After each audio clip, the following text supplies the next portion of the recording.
Bienvenidos a un nuevo video de Boston Celtics en español, y en el video de hoy vamos a explicar por qué no tenemos una rotación tan corta como todo el mundo se la pasa diciendo. ¿Por qué debemos de confiar un poquito más?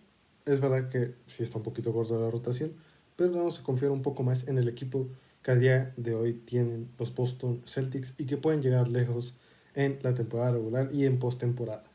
Vamos a empezar con un tema directo de grano, las lesiones. Tenemos jugadores muy propensos a lesionarse en la plantilla, como son el mismo Kristaps Porzingis, como lo son Robert Williams, como lo son Malcolm Brogdon. Hay jugadores propensos a lesionarse y que son conocidos en la liga por ser así de propensos a lesionarse. Y también tenemos un jugador ya grande como lo es Al Horford, ya no está en sus épocas de gloria y de vez en cuando necesita descansar y él mismo pide el descanso. De hecho, si se dan cuenta o se dieron cuenta la temporada pasada, si había 2 partidos en días seguidos, Horford no jugaba el segundo día. Entonces, teniendo en cuenta que Brogdon, que Horford, que Porzingis, que Robert Williams pueden llegar a estar fuera, la rotación se queda un poco corta, es verdad. De hecho, vayamos a ver el quinteto. El quinteto está conformado por Derek White, Jaylen Brown, Tatum, Porzingis, Horford o Robert Williams. Y de base, y bueno, de suplentes está Pritchard, Malcolm Brogdon, Sam Hauser y Oshae Brissett. No es la mejor rotación del mundo, tenemos que reconocer, ni siquiera somos la mejor, ni siquiera tenemos la mejor banca de la conferencia, ni siquiera de la división, porque en la división está Brooklyn Nets, que tiene una banca increíble, pero no tenemos la mejor banca, eso está clarísimo. Ahora, la rotación es tan corta como todo el mundo dice, también tienen algo de razón, pero vamos a viajar no muchos años para atrás. Una temporada en la que los Celtics llegan al campeonato. ¿Se acuerdan de ese equipo del campeonato? Si no se acuerdan bien, el equipo era Marcus Smart, Jaylen Brown, Tatum, Horford y Robert Williams. Estamos hablando que de tus dos titulares, que son Horford y Robert Williams, uno es propensísimo a lesionarse y el otro descansaba. Que hoy los tienes en plantilla y de hecho es disputa en la posición de pivot.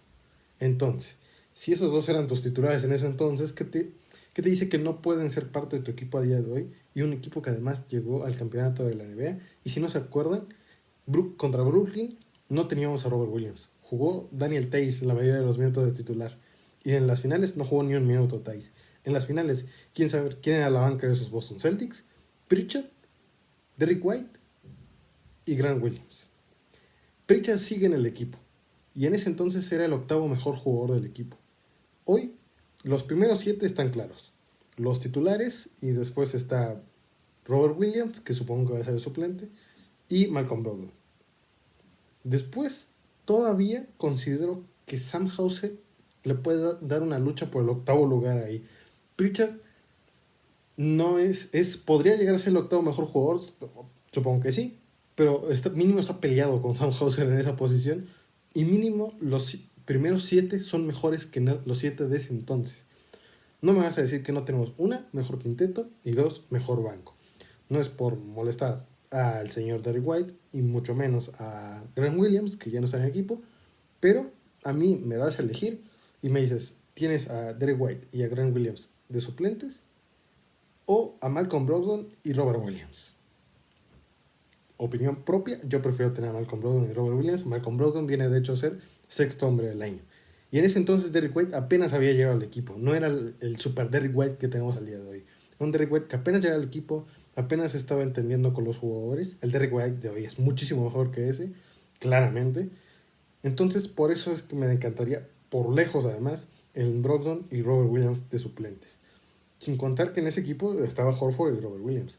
Y esos son rápidamente los motivos por los que yo creo que la rotación no está tan corta. Así, yendo al grano, esos son los motivos. Uno, la rotación es mucho mejor. En todo caso, si es corta, es muchísimo mejor que la que tenías cuando llegaste a las finales de la NBA. Porzingis le da un salto de calidad increíble.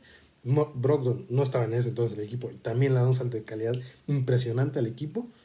Entonces, con ellos dos me parece que ya es mejor equipo que el que teníamos en aquel entonces. Eso. Y que tienen razón con las lesiones. Ese punto sí se los voy a dar a los que dicen es que el equipo se te puede lesionar en cualquier momento.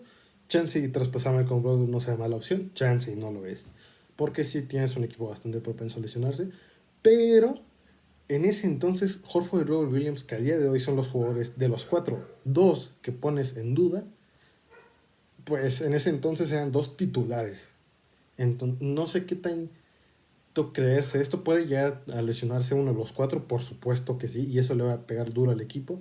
Entonces hay que tener un plan B, no estaría mal tenerlo, y entender que probablemente los Celtics no ganaron ese campeonato precisamente por eso, por tener una rotación tan corta y con jugadores que tienen que descansar y son propensos a lesionarse. Hay que aprender de esa lección y traer otros jugadores que puedan llegar a suplantar. Por ahí está Pritchard, por ahí está Sam Hauser. Mínimo ya no son 8, mínimo son 9 jugadores que dices, bueno, en una rotación no está mal. Y en playoffs tu rotación no va a pasar de 8, así es que tampoco me preocuparía mucho para playoffs. El tema va a ser temporada regular y cómo llegan los jugadores a playoffs. Si quieres solucionar eso, pues todavía hay agentes libres que la verdad son de muchísimo nivel, que a alguno no le vendría mal al equipo. De hecho, hay alguno que Boston ya demostró interés en el pasado. Podemos hablar de quien tú quieras. De Christian Wood, que probablemente se vaya a terminar en Chicago. O en Miami, está bien. Christian Wood no. Kelly Oubre, que Kelly Oubre le interesa jugar en Los Ángeles. Perfecto. Kelly Oubre no. Que John Wall, que estuvo interesado, los Celtics fueron a un entrenamiento de él y todavía quedan muchos huecos en plantilla disponibles. La verdad, yo sí le daría su chance a John Wall. Bueno, un jugador al que le darías chance y además agregas a la rotación. ¿Y saben a quién yo traería del que nadie está hablando y todavía no tiene equipo? Terrence Ross. Sí, de casualidad llega a ver, mágicamente alguno de los que trabaja en Boston, o el mismo Brad Stevens, que estoy seguro que Brad está viendo este video.